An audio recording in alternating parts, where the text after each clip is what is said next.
இயேசுநாதர்கிட்ட ஒருத்தர் வந்து கேட்டாராம், இயேசுவே என்னை எவ்வளவு நேசிக்கிறீர்கள் அப்படின்னு. அவர் தன்னுடைய இரு கைகளையும் அகல விரித்து இவ்வளவு என்று சொல்லி சிலுவையில் உயிர் நீத்தார் அப்படின்னு சொல்லுவாங்க. அதாவது அந்த நேசிப்புக்கு எல்லை கிடையாது, அதே போல மன்னிப்புக்கும் எல்லை கிடையாது. இது இயேசுநாதர் சொல்லி கொடுத்த ஒரு பாடம். இயேசுனுடைய சீடர்களில் ஒருத்தன் பீட்டர், அவன் ஒரு நாள் இயேசுநாதர்கிட்ட கேட்டிருக்கான், இயேசுவே நான் வந்து என்னுடைய தம்பிக்கிட்ட அடிக்கடி சண்டை போட்டுக்கிட்டு இருக்கிறேன், என்னுடைய சகோதரன் கூட, அவனை நான் எத்தனை தடவை மன்னிக்கிறது? ஏற்கனவே 7 தடவை அவனை மன்னிச்சுட்டேன் அப்படின்னு சொல்லியிருக்கிறான். அப்போ இயேசு சொன்னாராம், மன்னிக்கிறதுக்கு எத்தனை தடவைங்கிற கணக்கெல்லாம் கிடையாது. எத்தனை தடவை உன்னுடைய சகோதரன் உன்னை கோபப்படுத்துகிறானோ அத்தனை தடவை நீ மன்னிக்கிறதுக்கும் தயாராக இருக்கணும், அதுதான் அப்படின்னு சொன்னாராம். அப்போ இவனுக்கு ஒன்றும் புரியல, இது என்ன அவன் தப்பு பண்ணிக்கிட்டே இருப்பான், நாம் மன்னிச்சுக்கிட்டே இருக்கிறதா அப்படிங்கிறது மாதிரி குழப்பமாக இருந்திருக்கிறான். அப்போது இயேசுநாதர் தன்னுடைய சீடன் பீட்டர்கிட்ட ஒரு கதை சொன்னாராம்.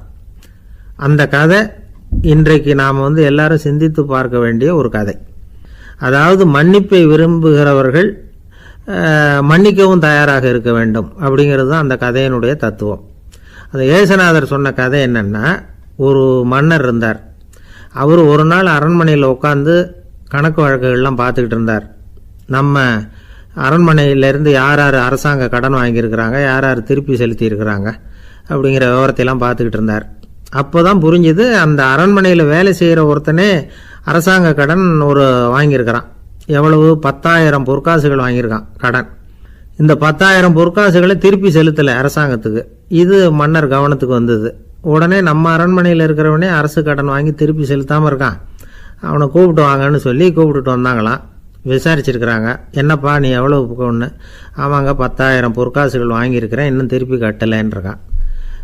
உடனே அவர் மன்னர் சொல்லியிருக்கிறார், நம்ம சட்டத்திட்டப்படி நீ உடனே பணத்தை திருப்பி கட்டிடு, அப்படி உன்னால் கட்ட முடியலன்னா உன்னுடைய வீடு வாசல் சொத்து சுகம் எல்லாத்தையும் விற்று அந்த பணத்தை அரசு கருவூலத்தில் சேர்த்துக்கிறதுக்கு நானே ஏற்பாடு பண்ணிடுறேன் அப்படின்னு அந்த மன்னர் சொன்னாராம். இவன் அப்படியே அதிர்ச்சி ஆகிட்டான், அப்படியே பொத்துன்னு காலில் விழுந்தானா, மன்னா என்னை மன்னிச்சுங்க, என்னால் முடியல, எனக்கு மன்னிப்பு கொடுங்க அப்படின்ட்டுருக்கான். உடனே அவர் எழுந்திரிச்சு, சரி நீ மன்னிப்பு கேட்டுவிட்ட, அதனால் உன்னை மன்னிக்கிறேன், நீ பணம் கட்ட வேண்டாம் அப்படின்னு சொல்லி அந்த மன்னர் அவனை விட்டுட்டாராம். பணத்தையும் தள்ளுபடி போட்டார், நீ திருப்பி கட்ட வேண்டான்னு. இவனுக்கு ரொம்ப மகிழ்ச்சி, அதனால் ரொம்ப உல்லாசமாக வந்துகிட்டு இருக்கிறான். தெருவில் வந்துக்கிட்டு இருக்கிறப்ப இவங்கிட்ட கடன் வாங்கின ஒருத்தன் எதுக்கு வந்துக்கிட்டு இருக்கான். அவன் இவங்கிட்ட ஒரு 100 பொற்காசுகள் கடன் வாங்கியிருக்கான். அவன் வந்தான், இவன் போய் அவன் சாட்டையாக பிடிச்சிக்கிட்டான், நீ எப்படா என் கடனை திருப்பி கொடுக்க போகிறேன்னு. அவன் இப்போ முடியல, கொஞ்சம் பொறுத்துக்கா, அப்புறம் தரேன்ருக்கான். அதெல்லாம் முடியாது, நீ கொடுத்து தான் ஆகணும் அப்படின்னு இவன் புடிவமாக சொல்கிறான். இப்போ நிலைமையை பாருங்கள், இவன் ஏற்கனவே இவன் 10,000 பொற்காசுகள் அரசாங்கத்தில் கடன் வாங்கினா அதுக்கு மன்னிச்சு விட்டுட்டார் இவனை.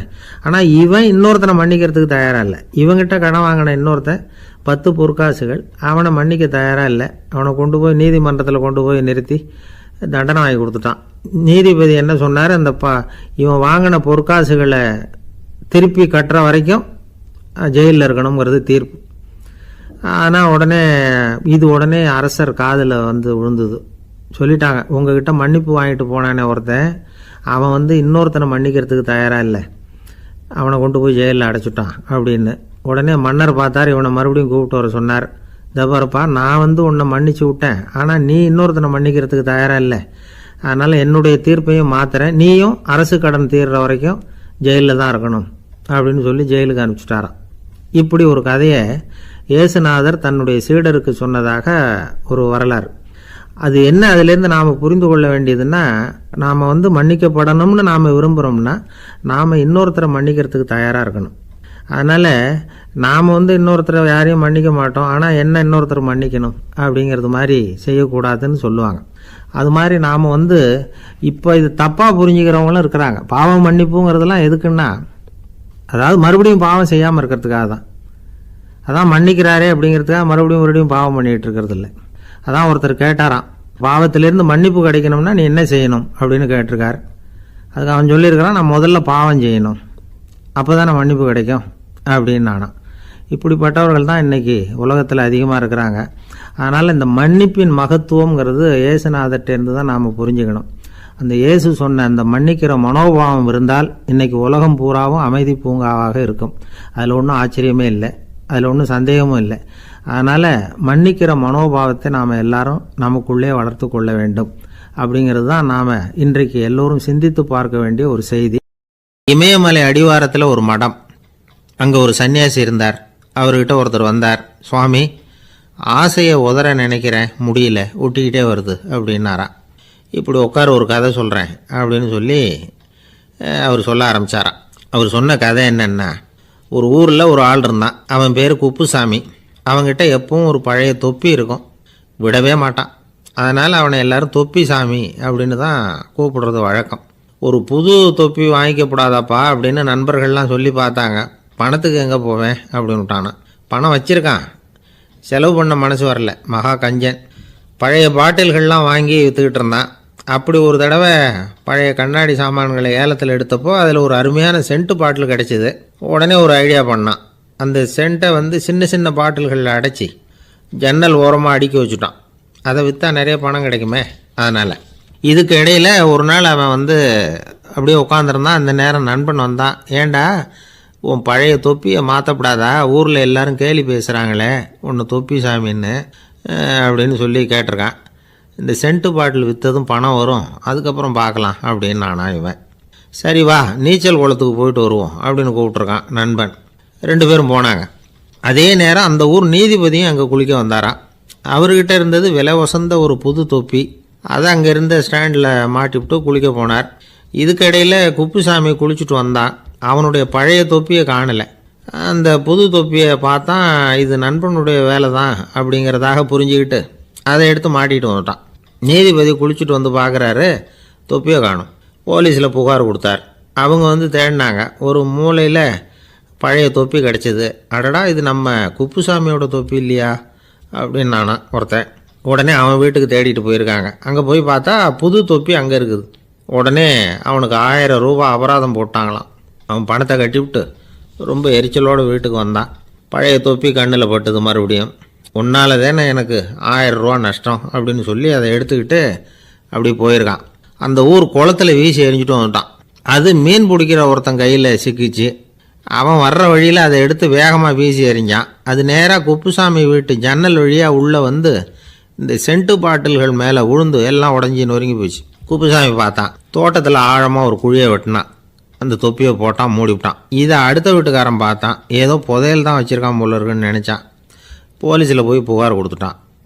மறுபடியும் போலீஸ் குழியை தோண்டினாங்க. பழைய தொப்பி மறுபடியும் வெளியில் வந்தது. எல்லோரும் சிரிக்கிறாங்க. அன்னைக்கு ராத்திரியே அந்த தொப்பியை எடுத்துக்கிட்டு நேராக புறப்பட்டான்.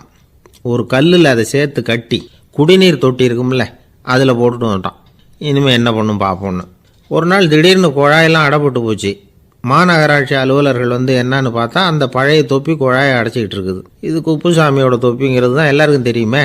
உடனே குடிநீரை பாழாக்கணத்துக்காக குப்புசாமிக்கு கோர்ட்டு 2500 ரூபா அபராதம் போட்டுவிட்டுது. அதையும் கட்டிவிட்டு வெளில வந்தான். கடைசியாக முடிவு பண்ணான். ஒரு நெருப்பு குச்சியை கிழிச்சான். தொப்பியை கொளுத்தினான். எரிஞ்சுது. எடுத்து வெளில எரிஞ்சான். கொஞ்ச நேரத்தில் தீ அணைப்பு படம் வந்துட்டுது. ஆமாம், இவன் எடுத்து எரிஞ்சது வெளியில் விழுந்து வீட்டு கூரையே பற்றிக்கிட்டு எரிய ஆரம்பிச்சுட்டுது. அவனோட பணத்தாசையும் அதோடு சேர்ந்து எரிஞ்சு போச்சான். இப்படி ஒரு கதை. இந்த கதையை சொல்லி முடித்தார் அந்த இமயமலை அடிவாரத்தில் இருந்த சன்னியாசி. இப்போ அந்த குப்புசாமி எங்கே இருக்கிறான்னு கேட்டார் எதிரில் இருந்தவர். இதோ உன் எதிரிலே இருக்கிறான், நான் தான் அந்த குப்புசாமி அப்படின்னாரான் அந்த சன்னியாசி. அந்த குப்புசாமி கிட்டே இருந்தது மாதிரி ஒரு பழைய தொப்பி நம்ம ஒவ்வொருத்தர்கிட்டையும் உண்டு. அதை எப்படி தொலைக்கிறதுன்னு தெரியாமல் தடுமாறிக்கிட்டு இருக்கிறோம். அது என்ன தொப்பிங்கிறீங்களா?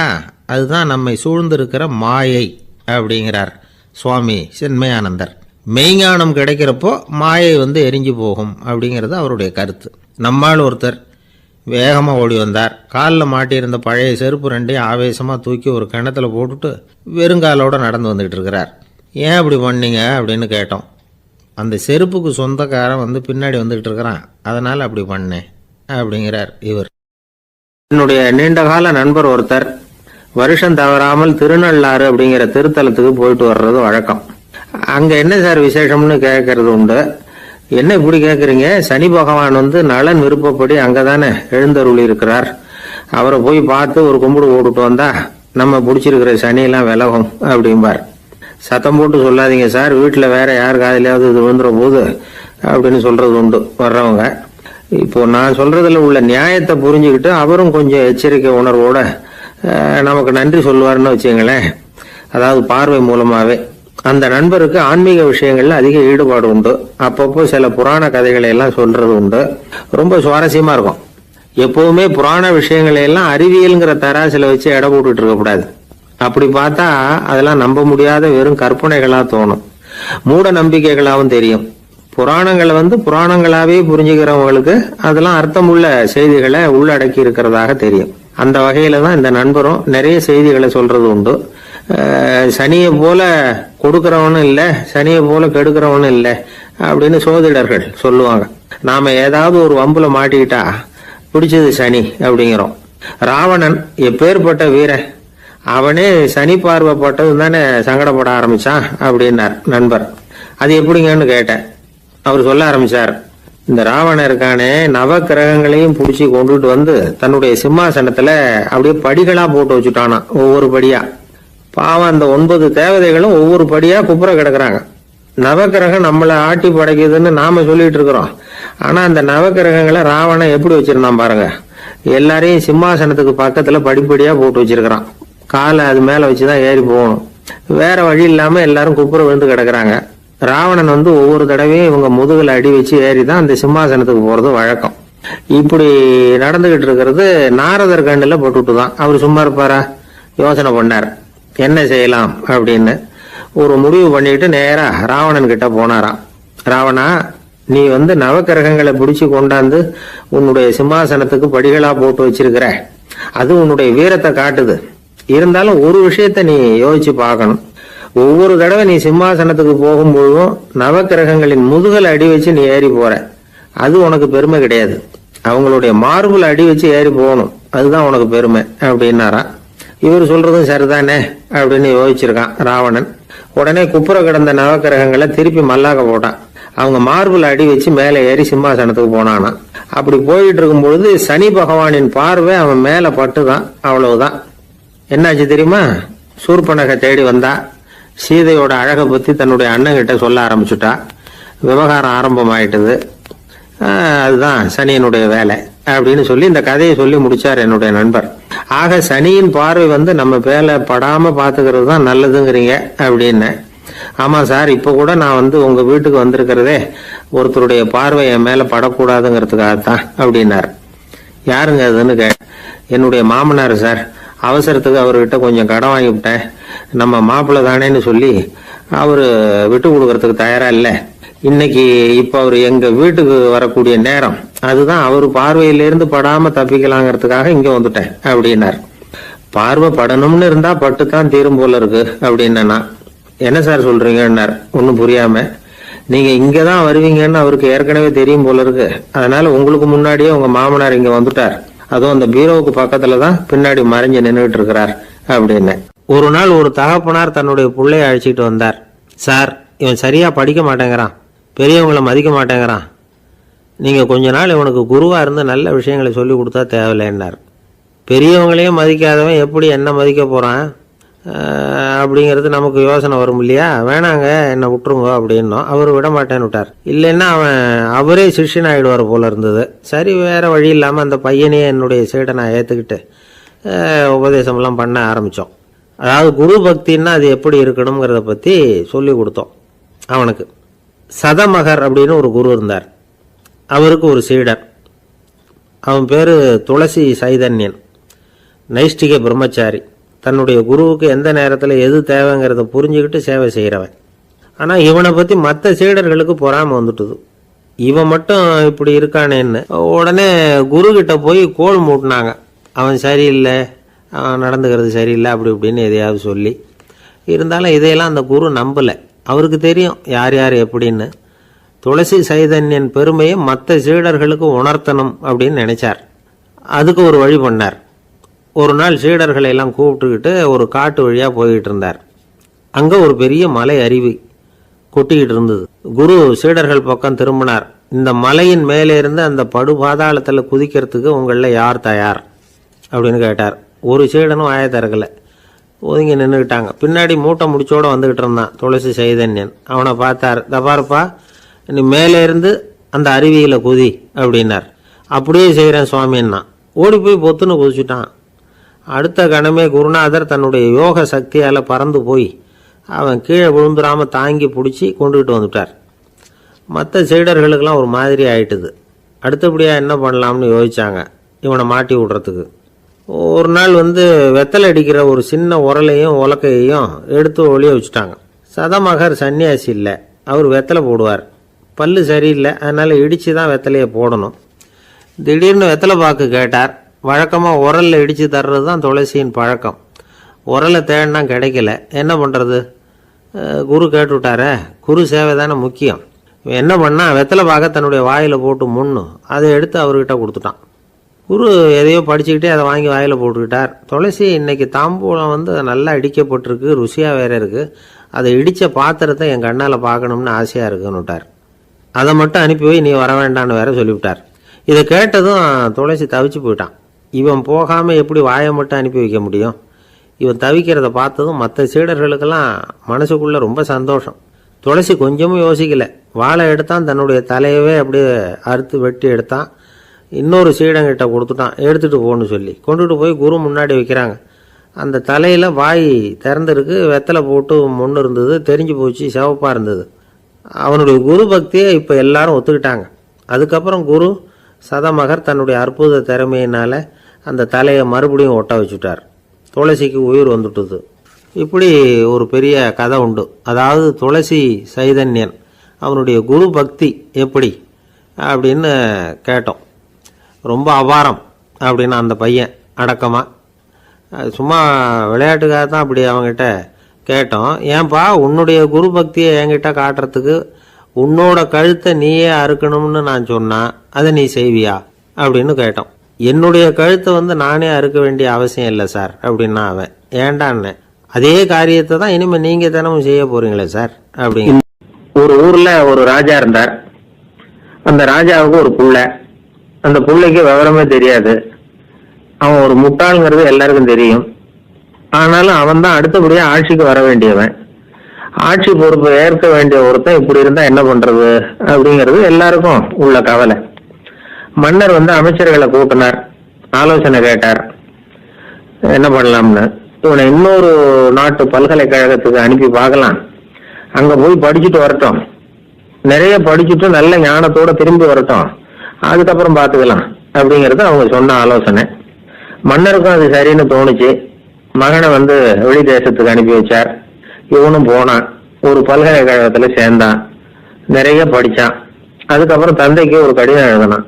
தந்தையே, நான் நிறைய படிச்சுட்டேன், இனிமே நாடு திரும்பலாம்னு நினைக்கிறேன் அப்படின்னு எழுதினான். மன்னருக்கு ரொம்ப மகிழ்ச்சி. அதாவது புள்ள படிச்சுட்டான் அப்படிங்கிற ஆனந்தம். உடனே பையன் திரும்பி வர்றதுக்கு ஏற்பாடு பண்ணார். இளவரசன் நாடு திரும்பினா அதை கொண்டாடுறதுக்காக அரண்மனையில ஒரு பெரிய விருந்துக்கு ஏற்பாடு பண்ணியிருந்தாங்க. முக்கியமானவங்கள்லாம் அதுல கலந்துக்கிட்டாங்க. அந்த விருந்துக்கு முனிவர் ஒருத்தரும் வந்திருந்தார். அவர் இளவரசன் கிட்ட போய் உட்காந்து விசாரிக்கிறார். என்னப்பா எப்படி படிச்சிருக்கிற அப்படின்னு கேட்டார். நிறைய படிச்சுட்டு வந்திருக்கிறேங்க அப்படின்னா அவன். என்னெல்லாம் படிச்ச அப்படின்னாரான். எல்லாத்தையும் விவரமா சொல்லியிருக்கிறான். அவன் அப்படி சொல்லிட்டு இருக்கும் போதே முனிவர் என்ன பண்ணார், தன்னுடைய மோதிரத்தை கழட்டி உள்ளங்கையில வச்சு அப்படியே மூடிக்கிட்டாரான். அப்படியே கையை நீட்டி அவன் முன்னாடி காட்டினார். இந்த பாருப்பா, என் கைக்குள்ள என்ன இருக்கு சொல்லு பார்க்கலாம் அப்படின்னாரான். இளவரசன் ஒரு கணம் யோசிச்சான். அதுக்கப்புறம் உங்க கைக்குள்ள இருக்கிறது வட்டமான ஒரு பொருள், நடுவுல ஒரு துளை இருக்கும் அப்படின்னு நானான். முனிவர் தனிச்சு போட்டார். பையன் பெரிய அறிவாளி ஆயிட்டான் போல இருக்க அப்படின்னு நினைச்சுட்டார். அதுக்கப்புறம் கேட்டார், சரி என் கையில இருக்கிறது வட்டமான பொருள், நடுவுல துளை இருக்கும்ங்கிறத சொல்லிவிட்டேன், அதோட பேர் என்ன அது சொல்லு அப்படின்னாராம். இளவரசன் கொஞ்சம் யோசனை பண்ணியிருக்கான். அப்புறம் சொன்னானா, முனிவரே, நான் படிச்ச விஞ்ஞானம் உங்களுக்கு பதில் சொல்றதுக்கு உதவல, இருந்தாலும் பதில் சொல்றேன், அது ஒரு வண்டி சக்கரம் அப்படின்னானா. இப்பதான் முனிவர் யோசிச்சாராம். அவருக்கு புரிஞ்சுதான், அதாவது முட்டாளை படிக்க வைக்கலாம் ஆனால் சிந்திக்க வைக்க முடியாது அப்படிங்கறத அவர் புரிஞ்சுக்கிட்டாராம். தகவல் அறிவு ஞானமாகாது அப்படிங்கிறார் ஓஷோ. ஏன்னா தகவல்கள் மாறுதலை ஏற்படுத்துறது இல்லை, ஆனால் ஞானம்ங்கிறது மாறுதலால் உண்டாகக்கூடிய ஒண்ணு. அதுதான் ரெண்டுக்கும் உள்ள வித்தியாசம். மனம் சரியான வழிக்கு வரணும், அதுக்கப்புறம் படிக்கிற கல்வி தான் உண்மையான கல்வி. சரி, மனம் சரியா வர்றதுக்கு என்ன வழி அப்படின்னு கேட்டா, மனிதன் முழு மாறுதலுக்கான வழிமுறை தியானம் தான் அப்படிங்கிறார் அவர். அதனாலதான் நிறைய படிச்சிருக்கேன்னு சொல்றவன் எல்லாம் ஞானம் உள்ளவன் நினைச்சிடக்கூடாது. ஒருத்தர் இன்னொரு பெரிய மனிதரை அழைச்சிட்டு அறிமுகப்படுத்தினாராம். சார் நிறைய படிச்சிருக்கார், 3 MA வாங்கியிருக்கார், ஆனா ஒரு விஷயம், அப்பப்போ கொஞ்சம் திருடுவார், அவ்வளவுதான், மற்றபடி அவர் ஒரு பெரிய அறிவாளி தான் அப்படின்னாராம். ஒரு பள்ளிக்கூடம், அதுல வசதியான வீட்டுக்குள்ள ஒருத்தன் படிச்சுக்கிட்டு இருந்தான், இன்னொரு ஏழை பையனும் அங்க படிச்சுக்கிட்டு இருக்கிறான். இவங்க 2 பேரும் ஒரே தெருவில் தான் இருக்கிறாங்க. பணக்கார வீட்டு பையன் பங்களாவில் இருந்தான். அவனுக்கு வேலை செய்யறதுக்காக சில வேலை ஆட்கள் உண்டு. அதனால அவன் நல்லா சாப்பிடுவான், தூங்குவான், ஏதோ வரணுமேங்கிறதுக்காக பள்ளிக்கூடத்துக்கு வருவான், போவான், அவ்வளவுதான். இந்த ஏழை பையன் இருக்கானே, அவன் அப்படி இல்லை. காலையில எழுந்திருப்பான், உடற்பயிற்சி பண்ணுவான், அவங்க வீட்டுல கிடைக்கிற சாதாரண உணவு அதை அளவோட சாப்பிடுவான், வீட்டுல உள்ள வேலைகளையும் செய்வான், பள்ளிக்கும் தவறாம வந்துடுவான். அவனுக்கு கூட பிறந்த சகோதர சகோதரிகள் 8 பேர். எல்லாரும் தன்னம்பிக்கையோட அவங்க வேலையை செஞ்சுக்கிட்டு இருந்தாங்க. இந்த பையன் எப்பவும் உண்மையதான் பேசுவான், கடமையை ஒழுங்கா செய்வான், ஆசிரியர்களுக்கு இவனை ரொம்ப பிடிக்கும். அதனால இவன் அந்த பள்ளிக்கூடத்து மாணவர் தலைவனா ஆக்கியிருந்தாங்க. இது அந்த பெரிய இடத்து பையனுக்கு பிடிக்கல. மாணவர் தலைவனுக்கு பணிஞ்சு போறதுக்கும் அவனுக்கு விருப்பம் இல்லை. ஒரு நாள் வகுப்புல ஆசிரியர் எல்லா மாணவர்களுக்கும் ஒரு வேலை கொடுத்தார். எல்லாரும் அதை சுறுசுறுப்பா செஞ்சுக்கிட்டு இருக்கிறாங்க. இவன் மட்டும் சோம்பலா உட்காந்துருக்கிறான். ஆசிரியர் அந்த பக்கமா வந்தார், இதை பார்த்துட்டார். உடனே மாணவர் தலைவனா இருக்கிற அந்த ஏழை பையனை கூப்பிட்டார். இந்த பாருப்பா, ஏன் அந்த பையன் இப்படி சும்மா உட்காந்துருக்கிறான், என்னன்னு விசாரிச்சு சொல்லு அப்படின்னு சொல்லிட்டு உள்ள போயிட்டார். இவன் மெதுவா போய் அவன்கிட்ட விசாரிச்சான், ஏன் இப்படி சோர்ந்து போய் உட்காந்துருக்கிற அப்படின்னு. அவன் ரொம்ப அலட்சியமா அவனை திரும்பி பாக்குறான். என்னோட சிரமம் உனக்கு என்ன தெரியும், வீட்டுல என்னுடைய சௌகரியங்களை கவனிக்கிற வேலையாட்கள் 2 பேரும் இன்னைக்கு வேலைக்கு வரல, அதனால என்னோட வேலையெல்லாம் நானே கவனிக்கிற மாதிரி ஆயிட்டுது, அதனால சோர்ந்து போயிட்டேன் அப்படின்னு நானு. அப்புறம் கேட்டிருக்கான், அது சரி, உன்னுடைய வீட்டுல உன்னுடைய வேலைக்காரங்க வராத போது நீ எப்படி சமாளிக்கிற அப்படின்னு கிண்டலா கேட்டிருக்கான். அதாவது இவன் ஏழைங்கிறதையும் இவன் வீட்டுல வேலை செய்யறதுக்கு யாரும் இல்லைங்கிறதையும் இப்படி சொல்லி கிண்டல் பண்றான். இந்த ஏழை பையனுக்கு இது புரிஞ்சுது, மனசு வேதனை போட்டுது. இருந்தாலும் வெளியில காட்டியாம சிரிச்சுக்கிட்டே சொன்னானா, எனக்கு அந்த கவலையே கிடையாது, என்னுடைய உதவிக்கு நான் நினைச்ச உடனே என்னுடைய காரியத்தை செய்யறதுக்கு 8 பேர் எப்பவும் தயாரா இருப்பாங்க அப்படின்னு நானு. இவன் இப்படி சொன்னதும் அவனுக்கு ஒரு மாதிரி ஆயிட்டுதான், தலையை குனிஞ்சுக்கிட்டே போயிட்டான். உள்ளே உட்கார்ந்துருந்த ஆசிரியர் காதுல இது விழுந்தது. உடனே இந்த ஏழை பையனை உள்ள கூப்பிட்டு போனாரு, கேட்டாரு, என்னப்பா அப்படி சொல்ற, இவன் பொய் சொல்ல மாட்டாங்கிறது அவருக்கு தெரியும், அவனை சமாளிக்கிறதுக்காக இப்படி ஒரு பொய்யை சொல்லியிருப்பாங்கிறதையும் அவரால் ஏற்றுக்க முடியல. ஏன்பா நீ நினைக்கிற காரியத்தை செய்ய 8 பேர் தயாரா இருக்கிறதா சொன்னிய, உன்னுடைய சகோதர சகோதரிகளை குறிப்பிட்டு அப்படி சொன்னியா அப்படின்னு கேட்டார். இல்லைங்க ஐயா, நான் அவங்கள குறிப்பிட்டு அப்படி சொல்லலைன்னா. அப்படின்னா பொய் சொன்னியா, இந்த சின்ன விஷயத்துக்கு அப்படி பொய் சொல்லலாமான்னார். ஐயா நான் பொய்யும் சொல்லலைன்னா. அப்படின்னா நீ சொன்னதுக்கு என்ன அர்த்தம்னார். இப்போ அந்த பையன் சொல்றான், ஐயா நான் நினைக்கிறத செய்து முடிக்க என் கூட இருக்கிற அந்த 8 பேர் யாருன்னா, 2 காலு 2 கை, வாய், மூக்கு, கண்ணு, காது, ஆக மொத்தம் 8. இவங்கதான் அந்த வேலை ஆட்கள். நான் சொல்றதை செய்யறதுக்கு, நான் சொல்றதை கேட்கறதுக்கும் செய்யறதுக்கும் அவங்க எப்பவும் தயாரா இருக்காங்க. அந்த அளவுக்கு என்னுடைய பயிற்சிகள் பழக்க வழக்கங்கள் மூலமா அவங்கள நல்ல நிலைமையில வச்சிருக்கிறேன் அப்படின்னா. இந்த கதையை சுவாமி சின்மயானந்தர் சொல்றது வழக்கம். இயற்கை நமக்கு கொடுத்திருக்கிற வேலை ஆட்கள் இந்த 8, இவங்களை நல்ல முறையில வச்சிருந்து வேலை வாங்க வேண்டியது நம்முடைய கடமை. அந்த கடமையை ஒழுங்கா செஞ்சுக்கிட்டு வந்தா வாழ்க்கையில வெற்றி நிச்சயம், இல்லைன்னா குழப்பம்தான். புத்தி சரியா இல்லைன்னா இந்த வேலையாட்கள் நாம சொல்றத கேட்க மாட்டாங்க. ஒருத்தன் குடி போதையில தள்ளாடி தள்ளாடி போய் ஒரு மரத்துல முட்டிக்கிட்டானா, தலையில கட்டு போட்டுக்கிட்டு மறுநாள் வந்திருக்கான். ஏன்டா அப்படி பண்றேன்னு கேட்டிருக்காங்க. நான் ஒதுங்கி போன்னு தான் சொன்னேன், அது கேட்கல அப்படின்றான். எது கேட்கல, உன்னோட காலா அப்படின்னு கேட்டிருக்காங்க. இல்லைங்க அந்த மரம் அப்படின்னு நானா. 21ஆம் வருஷம் செப்டம்பர் மாசம் 22ஆம் தேதி மதுரை மேலமாசி வீதியில உள்ள ஒரு வீடு. அங்க அன்னைக்கு நடந்த ஒரு அற்புத நிகழ்ச்சி பின்னாடி உலக மக்களை எல்லாம் ஆச்சரியப்பட வச்சது. இந்திய வரலாற்றிலேயே அது ஒரு முக்கியமான நிகழ்ச்சி. உலக மக்கள் கவனமெல்லாம் காந்திஜியின் பக்கம் திரும்புறதுக்கு காரணமா இருந்த நிகழ்ச்சி அது. கதர் துணி பிரச்சாரத்துக்காக காந்திஜி மதுரைக்கு வந்திருந்தார். சென்னை துணி வணிகர் சங்கத்தின் துணைத் தலைவர் ஒருத்தர் இருந்தார், ராம்ஜி கல்யாண் சேட்ஜி. அவருடைய வீடு மதுரை மேலமாசி வீதியில் இருந்தது. அந்த வீட்டில தான் காந்திஜி தங்கி இருந்தார். அப்போ வயலுக்கு போற உழவர்கள்லாம் சின்ன சின்ன துண்டை இடுப்புல கட்டிக்கிட்டு கலப்பையை தூக்கிக்கிட்டு தெருவில் நடந்து போறதை கவனிச்சாரு. ஏற்கனவே சேலத்துக்கு தெற்க பல பகுதிகளில் ஆண்களும் பெண்களும் அறகுறை ஆடைகளோட உழைச்சிக்கிட்டு இருக்கிறத கண்ணால கண்டிருக்கிறார் அவரு. இந்தியரின் சராசரி உடை இவ்வளவுதான் அப்படிங்கிறத புரிஞ்சுக்கிட்டார். மனசை என்னவோ பண்ணியிருக்குது. ராத்திரி பூரா அதை பத்தியே யோசனை. 22/9/21 வியாழக்கிழமை காலையில காந்திஜி எழுந்திருக்கிறார். அவர் கூட தங்கியிருந்தவங்களையெல்லாம் பார்த்து சொன்னார், இன்னையிலிருந்து அறையில முழு அகல துண்டு தான் கட்டுவேன். குளிர் அதிகமா உள்ள காலங்களில் மட்டும் போர்வை ஒன்றும் உபயோகப்படுத்துவேன். மற்றபடி மேலங்கியோ குல்லாவோ எதுவும் போட்டுக்க மாட்டேன். தற்காலிகமா இந்த ஏற்பாட்டை 1 மாசத்துக்கு ஏத்துக்குவேன். அதுக்கு பிறகு உசிதம் போல எண்ணி பார்த்து முடிவு பண்ணுவேன் அப்படின்னார். அவருடைய குரல் உறுதியா இருந்துதான். உடனே செயலில் இறங்கினார். தம்முடைய 10 முழ வேட்டி, மேலங்கி, உள் சட்டை, குல்லா எல்லாத்தையும் களைஞ்சார். வேட்டியில இருந்து ஒரு 4 முழ துணியை எடுத்துக்கிட்டார். இதுக்கு உதவி செஞ்சவர் அன்னைக்கு விருதுநகர்ல பிரபல தொண்டரா இருந்த பழனிக்குமார பிள்ளை. வெட்டி எடுத்த துண்டை நீள வாக்குல ரெட்டையா மடிச்சாரு. அதை இடுப்புல துண்டு மாதிரி கட்டிக்கிட்டாரு. தலையில சின்ன உச்சி குடுமி, அறையில சின்ன துண்டு. அண்ணல் காந்தி ஆண்டி கோலத்துல காட்சி அளிக்கிறார். கூட இருந்தவங்களை பார்த்து காரைக்குடிக்கு புறப்படலாமே அப்படின்னார். அவர் நண்பர்களும் சீடர்களும் திகைச்சு போய் நிக்கிறாங்க. இந்த விரதம் நிரந்தரமா ஆயிடுமோங்கிற பயம் அவங்களுக்கு. எப்படியோ இந்த விவரம் ராஜாஜிக்கு அன்னைக்கு பிரபலமா விளங்கின தேசபக்தர் டாக்டர் TSS ராஜனுக்கு எட்டுச்சு. உடனே 2 பேரும் ஓடி வந்தாங்க. வேண்டாமே இந்த கோலம் அப்படின்னாங்க. காந்திஜி தன்னுடைய முடிவுல உறுதியா இருந்தார். ராஜாஜி என்னென்னமோ வாதம்லாம் பண்ணி பார்த்தார். உங்களுடைய வாதத்துக்கு என்னால பதில் சொல்ல முடியல, இருந்தாலும் நான் செய்யறதுதான் சரிங்கிறதுல எனக்கு சந்தேகம் இல்லை.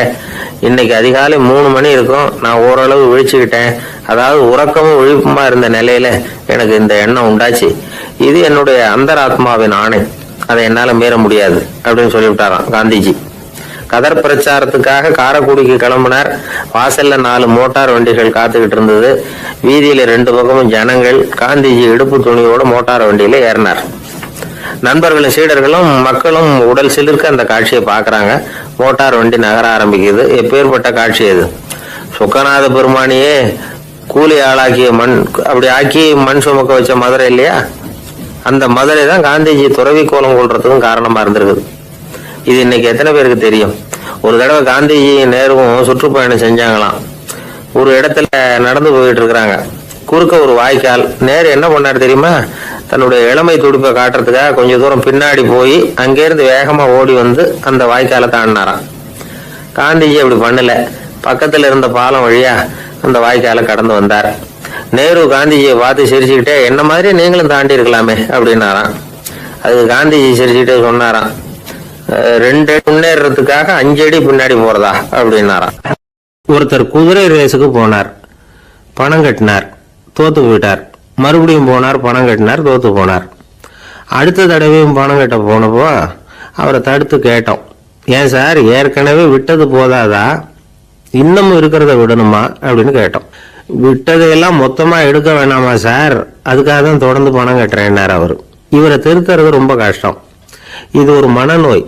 மனநோய்கள்ல பல வகை உண்டு. மனநோய்கள் பிரிவு அட்டவணையில சூதாட்டம்ங்கிறது அவதியுறும் நோய் அப்படிங்கிற தலைப்புல வருது. சூதாட்டம் 2 வகைப்படும்னு சொல்றாங்க உளவியல் நிபுணர்கள். ஒரு வகை எப்படின்னா, நண்பர்களோட சேர்ந்துக்கிட்டு மகிழ்ச்சியும் கிளர்ச்சியும் அடையறதுக்காக ஈடுபடுறது. பிரச்சனைகளை தீர்க்கறதுல ஒரு ஆர்வம். கேளிக்கைக்காக கொஞ்சம் விட்டு பிடிக்கிறது அப்படிங்கிற மனுஷனுடைய அடி மனசுல உள்ள விபரீத பிணைய சுபாவம், இதெல்லாம் அதுக்கு காரணம். இன்னொரு வகை எப்படின்னா, சூதாட்டத்தில் ஈடுபட்டு ஒரு கட்டாய நிலைமைக்கு ஆளாயிடுறது. ஈடுபடு அப்படின்னு மனசு ஒரு வெறித்தன்மையை தூண்டிக்கிட்டே இருக்கும். இப்படிப்பட்டவங்களுக்கு நாம தோத்துக்கிட்டு இருக்கோம்ங்கிறது தெரியும், நாம ஜெயிக்கிறதுக்கான சந்தர்ப்பம் இல்லைங்கிறதும் தெரியும். இதனால நமக்கும் கஷ்டம், நம்ம சுத்தி இருக்கிறவங்களுக்கும் கஷ்டங்கிறதும் புரியும். அப்படி இருந்தும் சூதாடுவாங்க. இதுக்கு காரணம் சூதாடியின் பகற்கனவு அப்படிங்கிறாங்க நிபுணர்கள். இந்த நிலைமைக்கு கட்டாய சூதாட்டம் அல்லது நிர்பந்த சூதாட்டம் அப்படின்னு பேர் வச்சிருக்கிறாங்க. இப்படிப்பட்ட ஆசாமி இருக்கிறது பூரா விட்டுருவான், கடன் வாங்குவான், திருடுவான். இருந்தாலும் என்னைக்காவது ஒரு நாள் ஜெயிச்சிருவேன் அப்படின்னு சொல்லிக்கிட்டே இருப்பான். விட்டதை எடுத்துருவேங்கிற ஒரு நம்பிக்கை சுடர் அவனுக்குள்ள எரிஞ்சுக்கிட்டே இருக்கும். இவனை மனநோயாளி அப்படின்னு சொல்லிட முடியாதான். என்ன காரணம்னா, இது மாதிரி ஆளுங்க கிட்ட மன போராட்டமோ கவலையோ பதட்டமோ இருக்கிறது இல்ல. சில விசேஷமான குணங்கள் இவங்க கிட்ட உண்டு. எதிர்ப்பு உணர்ச்சி, சிறுபிள்ளைத்தனம், சட்ட திட்டங்களையும் சம்பிரதாயங்களையும் உட தெரியாத மனப்போக்கு, பொறுப்பில்லாத தன்மை, நெறி தவறி நடக்கிறது எல்லாம் இவங்ககிட்ட உண்டு. ஆனால் வெளிப்பார்வைக்கு ரொம்ப சிநேகமாக இருப்பாங்க, அன்பாக இருப்பாங்க. அப்படி இருக்கிறதாக காட்டிக்குவாங்க. ஆதாயம், சுயலாபம் இதெல்லாம் கருதி தான் பழகுவாங்க. இவங்க கேட்குறப்ப நாம் பணம் கொடுக்கலன்னு வச்சுக்கோங்க, நம்மளை கை விட்டுருவாங்க. நம்ம மேலே அபாண்டமாக பழி சுமத்துறது கூட தயங்க மாட்டாங்க. தங்களுடைய சூதாட்ட நடவடிக்கைகளுக்கு சாதகமான காரணங்களை சொல்லிட்டு இருப்பாங்க. நீ வேணும்னா பாரு, ஒரே நாளில் நான் இழந்ததையெல்லாம் மீட்டு லட்சாதிபதி ஆறனா இல்லையா பாரு அப்படிம்பாங்க. தோத்து போறத ஒரு படிப்பினையா இவங்க எடுத்துக்கிறதே இல்லை. தோத்து போறதுலேயே இவங்களுக்கு ஒரு அலாதியான சுகம். தனக்குத்தானே துன்பத்தை வரவழைச்சிக்கிட்டு இன்பம் அடையிறதுக்கு தன்வதை சுகம் அப்படின்னு பேர். இவங்கெல்லாம் அந்த ரகம். சில பேர் எப்படி தெரியுமா, மந்திர எண்ணங்களை வரவழைச்சிக்கிறது, சூதாடுறதுக்காக ஆபீஸ்ல கையாடல் பண்றது, அடுத்தவங்க கிட்ட இருந்து திருடுறது. இந்த மந்திர எண்ணம் தீவிரமாச்சுன்னா ஒரு மாதிரியா பேச ஆரம்பிச்சிருவாங்க. தோல்விதான் சார் வெற்றிக்கு முதல் படியும்பாங்க. தன்னால பகடக்காய்களையும் குதிரை ஓட்டிகளையும், அதாவது இந்த ஜாக்கிகள், அதெல்லாம் கட்டுப்படுத்த முடியுங்கிற பித்து நிலைக்கு இவங்கெல்லாம் தள்ளப்பட்டுருவாங்க. சில சூதாடிகள் ஆராய்ச்சி பார்த்ததுல என்ன தெரிய வந்தது தெரியுமா, அவங்கெல்லாம் குழந்தை பருவத்தில் அன்புக்காக ஏங்கினவங்களாம், புறக்கணிக்கப்பட்டவங்களாம், உதவிகளை பெற முடியாதவங்க, இப்படிலாம் இருந்திருக்கிறாங்க. இவங்க வளர வளர மற்றவங்க சௌகரியம் பற்றி அக்கறை இல்லாதவங்களா ஆயிடுறாங்க. அதிர்ஷ்ட தேவதை தன்னோட இருக்கிறாங்க அப்படிங்கிற அசையாத நம்பிக்கை இவங்களுக்கு. இவங்களை திருத்துறது ரொம்ப கஷ்டம். அதனால பந்தயம், சூதாட்டம் இது மாதிரியான விஷயங்களை விட்டு விலகியே இருக்கிறது தான் நமக்கு நல்லது. ஒரு ஆள் சொன்னான், என்னுடைய குதிரை வேகமா ஓடுறதுக்கு என்ன வழி அப்படின்னு கால்நடை மருத்துவர்கிட்ட யோசனை கேட்டேன். அவர் ஒரு பாட்டில் நிறைய மாத்திரைகளை கொடுத்து தினம் 2 மாத்திரை விதமா கொடுக்க சொன்னார். முதல் நாள் 2 மாத்திரையை கொடுத்துட்டு அது மேலே ஏறி உட்கார்றதுக்கு போனேன். அவ்வளவுதான். அதுக்குள்ள அது அம்பு மாதிரி பாஞ்சு ஓடி போச்சு. நான் இன்னும் உட்காரவே இல்லை, அதுக்குள்ள பாஞ்சு ஓடி போச்சு அப்படின்னா. அடடா, அப்புறம் நீங்க என்ன பண்ணீங்க அப்படின்னு கேட்டாங்க. என்ன பண்றது, மீதி மாத்திரை பூராவே நான் முழுங்கி விட்டு அதுக்கப்புறம் துரத்தி பிடிச்சி அது மேல ஏறி உட்கார்ந்தேன் அப்படின்னா அவன். ஒருத்தர் அவசரமா போய்கிட்டு இருந்தார். எங்க போயிட்டு இருக்கீங்க அப்படின்னு கேட்டார் ஒரு பெரியவர். கடைக்கு போறேன் சார், சாமான் வாங்கறதுக்கு அப்படின்னாரு. அங்க போறதுக்கு முன்னாடி தெரிஞ்சுக்க வேண்டியதெல்லாம் தெரிஞ்சுக்கிட்டீங்களா அப்படின்னு கேட்டார் பெரியவர். கடைக்கு போய் காசை கொடுத்து ஒரு பொருளை வாங்கிட்டு வர போறோம், இதுல தெரிஞ்சுக்க வேண்டியது என்ன இருக்குது அப்படின்னாரு அலட்சியமா. இப்ப அந்த பெரியவர் பேச ஆரம்பிச்சார். இந்த உலகத்துல எந்த ஒரு செயல்ல இறங்குறப்பவும் நாம நல்லா ஆலோசனை பண்ண வேண்டிய விஷயம் 5 அப்படின்னார். உதாரணமா, ஒருத்தன் கடைக்கு போய் ஏதோ ஒரு பொருளை வாங்கிட்டு வர போறான்னு வச்சுக்கோங்களேன். அப்ப கூட அவன் 5 விஷயங்களை பத்தி தெரிஞ்சுக்க வேண்டியிருக்குது அப்படிங்கிறார் அவர். முதல்ல அந்த பொருள் எப்படிப்பட்டது அப்படிங்கறத தெரிஞ்சுக்கணும். 2வதா தன்னை பத்தியும் தெரிஞ்சுக்கணும். அப்பதான் அந்த பொருள் தனக்கு தேவையா இல்லையா அப்படிங்கறத புரிஞ்சுக்க முடியும். 3வதா தெரிஞ்சுக்க வேண்டியது ஒண்ணு இருக்கு. அது என்னன்னா, அந்த பொருளை அடையறதுக்கு வழி என்ன அப்படிங்கறது தெரிஞ்சுக்கணும். அதாவது எவ்வளவு பணம் கொடுத்தா அது கிடைக்கும், இது மாதிரியான விஷயங்கள். 4வதா அந்த பொருளை அடையறது மூலமா நாம அடையக்கூடிய பயன் என்ன அப்படிங்கறதையும் உணரணும். 5வது அந்த பொருளை அடையறதுல இருக்கக்கூடிய தடை எது அப்படிங்கறதையும் நாம தெரிஞ்சுக்கணும். பெரியவர் பேசுறது ஏதோ தத்துவம் மாதிரி தெரியுது இல்லையா, தத்துவம் தான். அதாவது இப்படி உலகியல் வாழ்க்கையில சின்ன சின்ன விஷயங்கள்லயே நாம 5 விஷயங்களை தெரிஞ்சுக்க வேண்டி இருக்குது. அது ரொம்ப அவசியமா இருக்கு. பேரின்ப நிலைன்னு சொல்றாங்கல்ல, அது மாதிரி பெரிய சமாச்சாரங்கள்லயும் இந்த 5 விஷயங்களை நாம தெரிஞ்சுக்க வேண்டியிருக்குது. அதுக்கு பேர் என்னன்னா அர்த்த பஞ்சகம். வைணவ சமயத்துல அர்த்த பஞ்சகம்ங்கிறது ரொம்ப பெரிய விஷயம். கடைக்கு போறது மாதிரி கடவுளை பார்க்க போறப்போ நாம 5 விஷயங்களை தெரிஞ்சுக்கணுமா. முதல்ல பரம்பொருள் அப்படிங்கிறது என்ன, அதோட தன்மைகள் என்ன, இதை தெரிஞ்சுக்கணும். இதுக்கு பேர் என்னன்னா பரமாத்ம ஸ்வரூபம் அப்படின்னு பேர். 2வது நாம யாரு, நம்மோட தன்மை என்ன அப்படிங்கறத தெரிஞ்சுக்கணும். நான் யாருன்னு எனக்கே தெரியலங்கிறப்போ இத நான் சொல்றேன்னா இது என்னுடையதுன்னு சொல்றது தப்பு தானே. அப்புறம் 3வது விஷயம், பரம்பொருளை நாம அடையறதுக்கு வழி எது, இது தெரிஞ்சுக்கணும். இது உபாய ஸ்வரூபம் அப்படின்னு பேரு. 4வது விஷயம், நாம அடைய வேண்டிய பயன்கள் என்ன அப்படிங்கறது தெரிஞ்சுக்கிறது. இதுக்கு புருஷார்த்தம் அப்படின்னு பேரு. 5வது அந்த பயனை அடைய விடாமல் தடுக்கிற தடைகள் யாவை அப்படிங்கறது தெரிஞ்சுக்கிறது. இது விரோதி ஸ்வரூபம், இதத்தான் தடையியல் அப்படின்னு சொல்றாங்க. அதாவது பரமாத்மாவை பற்றிய அறிவு, ஜீவாத்மாவை பற்றிய அறிவு, உபாயம் பற்றிய அறிவு, புருஷார்த்தம் பற்றிய அறிவு, இந்த 4 அறிவுக்கும் எதிரடையா, அதாவது அதையெல்லாம் தப்பா புரிஞ்சுக்கிறதால உண்டாகக்கூடிய அறிவு விரோதி சொரூபம். என்ன இது தகவல்ல ஏதாவது கதை சொல்லுவீங்கன்னு பார்த்தா ஏதோ தத்துவம் பேசிக்கிட்டு இருக்கிறீங்களே அப்படின்னு நினைக்கலாம். இதுவும் தெரிஞ்சுக்க வேண்டிய ஒரு பெரிய விஷயம்தான். காதுல போட்டு வச்சா எப்போதும் உபயோகப்படும். என்னுடைய நண்பர் ஒருத்தர் ஒரு நாள் என்கிட்ட சொன்னார், சார் அடுத்த மாசம் தஞ்சாவூர்ல ஒரு கல்யாணம், போறதா வேண்டாமா அப்படின்னு ஒரே குழப்பமா இருக்கு அப்படின்னார். நான் உடனே இந்த அர்த்த பஞ்சக உபதேசம் பண்ண ஆரம்பிச்சேன். அவர் எல்லாத்தையும் பொறுமையா கேட்டுட்டு, சரி சார் நான் போறதுன்னு முடிவு பண்ணிவிட்டேன்னார். எப்படி இந்த முடிவுக்கு வந்தீங்க அப்படின்னு கேட்டேன். அவர் சொன்னாரு, சார் அந்த 2வது பாயிண்ட் ஒண்ணு சொன்னீங்களே, அதை புரிஞ்சுக்கிட்டதுக்கு அப்புறம் தான் இந்த முடிவுக்கு வந்தேன் அப்படின்னாரு. என்ன 2வது பாயிண்ட்னு? அதாவது தன்னை பத்தி புரிஞ்சுக்கணும் அப்படின்னு சொன்னீங்க. உடனே என்னை பத்தி புரிஞ்சுக்கிட்டேன், நான் யாருங்கிறது எனக்கு தெரிஞ்சுது, உடனே போறதுதான் நல்லதுன்னு முடிவு பண்ணிவிட்டேன்னாரு. நீங்க யாருன்னு கேட்டேன். நான் தான் சார் அந்த கல்யாணத்துல தாலி கட்ட வேண்டிய மாப்பிள்ளை அப்படின்னாரு.